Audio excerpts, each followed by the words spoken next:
बस चालक आहेत आपल्या सोबत की काय सांगाल तुम्ही ही बस कुठनं आणलेली काय नेमकं? ही बस मुरबाड वरून बदलापूरला आली आणि इथं काहीतरी समोरून असं दंगलचं वातावरण दिसल्यामुळे आम्ही गाडी साईडला दाबून लावली आणि मग ते बाहेरच्या लोकांनी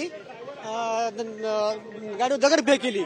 आमचा जीव वाचण्यासाठी आम्हाला पोलीस लोकांनी आम्हाला आतमधून काढून स्टेशनच्या आतमधून त्यांच्या आधाराने आम्ही आतमध्ये गेलो। किती प्रवासी त्यावेळेला होते? प्रवासी मध्ये तरी 50 लोक असतील। हो, त्यांच्यापैकी काही जखमी आहेत?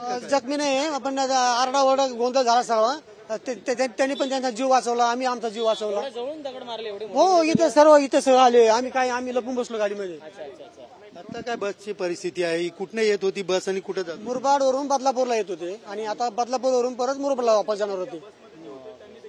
आता काय म्हणजे नेमकी बस बंद आहे काय चालू आहे? कशा प्रकारची परिस्थिती आहे? नाही, आता बस तर बंदच आहे ना, आता साईडला घेतली म्हणजे बंदच झाली ती। आता काय नाव आहे तुमचं? BS Daiphale.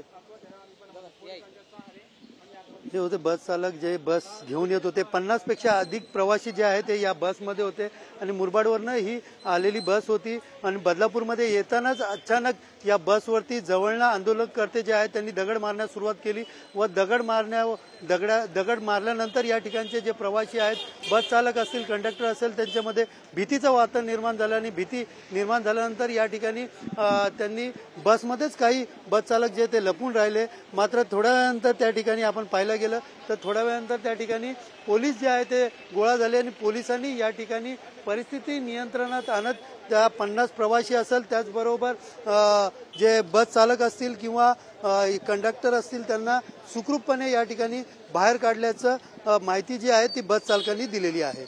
Camera person Ganesh राटेसह सुनील जाधव, TV9 मराठी, बदलापूर।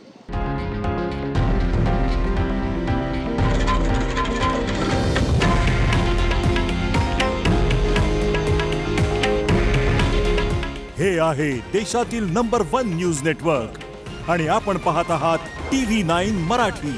काळजी तुमची, हित महाराष्ट्राचं।